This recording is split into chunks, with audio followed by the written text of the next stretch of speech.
Leap the Dips has not operated since 2023 and is currently standing but not operating.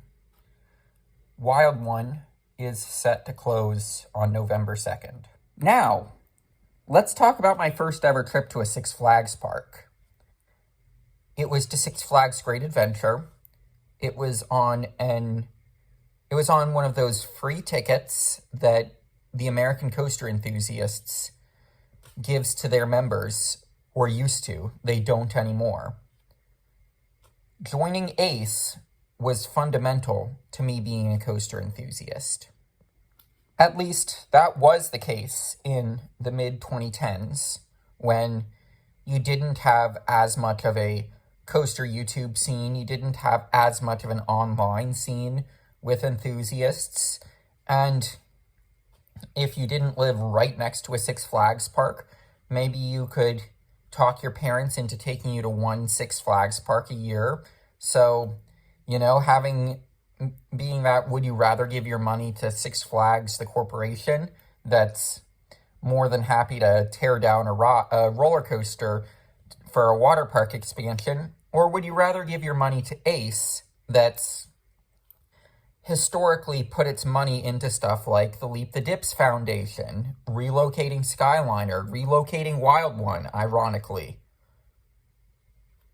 and relocating Phoenix, which that one's holding up pretty well. But, I'd much rather put my money into ACE than to Six Flags as a corporation. But here's the thing. ACE stopped doing those promotions. Now, I'm not saying that's ACE's fault that they stopped doing that promotion with Six Flags, but, I certainly don't think it's helped them that, if you're not able to convince your parents to take you to a multi-day event with ACE, one of the biggest selling points of joining ACE got taken away, at least from the perspective of a younger enthusiast. One of the biggest reasons to join ACE got taken away.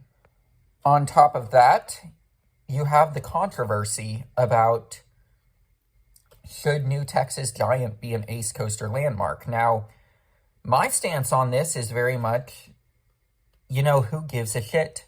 I want ACE focusing on real issues, like saving the coasters at Lakemont, like relocating Wild One again, because those are historic coasters that deserve to be saved. But what happens when, ACE struggles to appeal to young people when we're not going to their conferences? And, even if they do get you to join because, hey, you're going to a park that is not part of any chain, that ACE does have discounts for, that, does not follow the Six Flags model about season passes being basically paying for themselves on a single visit. You're probably going to have it as one person gets the ACE membership, you all get the magazine that you can see, you all get the discounts. There's not as much of a purpose for you to all join ACE. And, young people that care about the preservation of these historic coasters, we saw Blue Streak get torn down without much outcry from ACE. We're seeing Wild One likely to get torn down without much outcry from ACE. We're seeing ACE not restarting the Leap the Dips Foundation to get the Lakemont coasters back running. And I believe this is very much an issue with the amount of resources that they have, because, nostalgia was driving them to say, hey, let's not make New Texas Giant an ACE coaster landmark because some of our older members are not going to like that, which, that's reasonable. But at the same time, with a lot of the reasons that young people would join ACE, being taken away. Like, the magazine was kind of taken away by there being an online community that doesn't require joining ACE.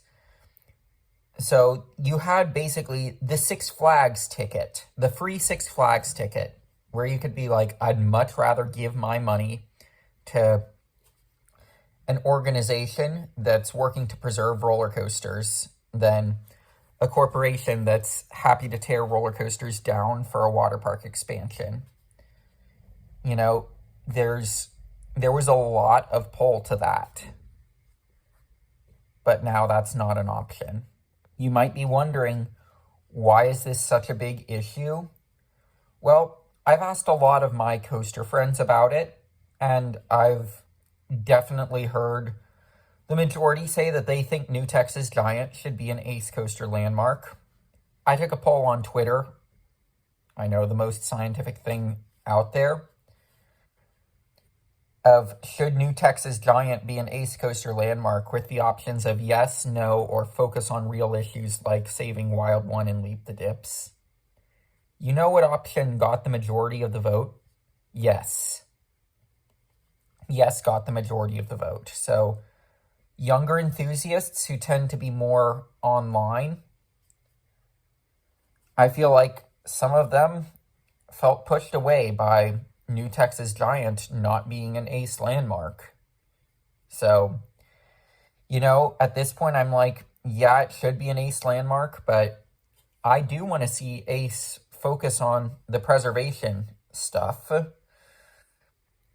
Because, you know, in the 80s and 90s, we saw lots of stuff with the ACE preservation stuff.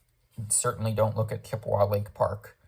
In terms of that, look the other way on Chippewa Lake Park, but we had plenty of successful coaster preservation stories that ACE played a major role in. And, you know, I wish they were there to help us out in this time of need where we may lose the two oldest coasters in America in the same year, potentially. And that also brings me to my personal point through this, because, you know, having a realization like this and realizing a mistake of older generations, you want to make sure that you're not making the same mistake. So, you know, I'm not going to judge anyone who puts the spike spinner at Great Adventure, going back to Great Adventure, ironically enough. I'm not going to judge you if you're putting that as a bucket list coaster. I'm not going to judge you if you think it's the worst thing in the world and you don't care what Great Adventure builds anymore, which is much more the camp that I'm in personally. But, you know, we need to make sure we are not judging people for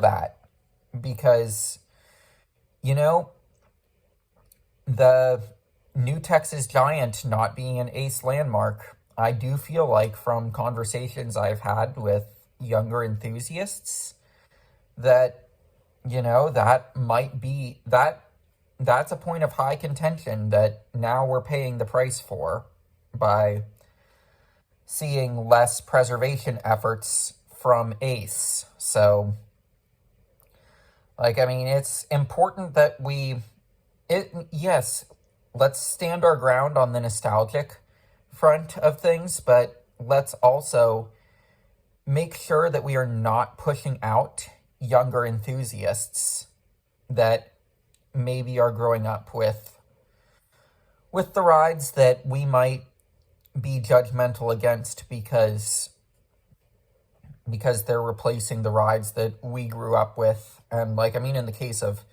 the spike spinner, like, I do not like how that was done one bit with the corporate angle of things. I don't like that it's coming with the closure of Six Flags America. But, you know, at the end of the day, I'm not going to tell a younger enthusiast that's excited for whatever is going in that spot to not be excited for it. Because, you know, we need to make sure that this hobby You know, if we want to, like, we're all coaster enthusiasts. If we don't want to see a Great Depression style coaster purge, you know, we need to have ACE be preservation focused. We need to have coaster enthusiasts that aren't judgmental, like of rides that other enthusiasts might like that we might not because of the business angle of things. Like, we need to have an ace that is big on the preservation angle, because we are staring down a coaster purge on the level of the Great Depression, where there were so many coasters torn down.